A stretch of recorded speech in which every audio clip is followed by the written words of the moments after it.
За exploit хөгжүүлэлт цуврал эхэлж байна. Оршил хакерууд яг юу хийдэг вэ? За бид юу сурах вэ гэхээр одоо дээд түвшний хэл дээр бичигдсэн код маань одоо машины хэл рүү хөрөвдөг. За тэрхүү машины хэл дээр бичигдсэн хөрвсөн кодыг одоо хакерууд хэрхэн анализ хийж exploit хийж одоо системийг хакердаг талаар судална.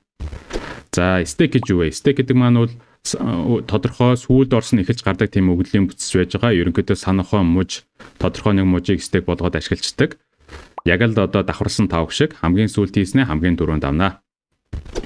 За бүүхэр хайлт гэдэг одоо халдлагын нэг төрөл байж байгаа. Программист хэрэглэгчийн оролтыг агуулсан нэг санахой мужийг нөөцлөөд авсан байлаа гэж үзье. Тэгвэл хакер хүн тэрхүү одоо 10 тэмдэгт агуулдаг хэрэглэгчийн оролтыг одоо массивыг мужийг 20 тэмдэгтээр дүүргээ ачиж. Тэгэнгүүт одоо бүүфрийн хайлалт үүсээд за бүүфэр хайлахдаа одоо программын одоо чухал төлөвүүдийг дарж бичиж программын урсгалыг өөрчлөх болцоод олгодог. За хамгаалт гэх юм бол орчин үеийн C-ний орчин үеийн програмчлал компайлерууд бол маш олон төрлийн хамгаалтуудыг нэвтрүүлсэн байж байгаа. Жишээ нь NX bit байна, no execute bit, код санахын тодорхой мужийг код ажилуулахыг нь хориглолчихно.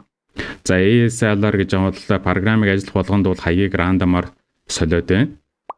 За Canary гэдэг маань бол хайлтыг илрүүлэх технологи байж байгаа.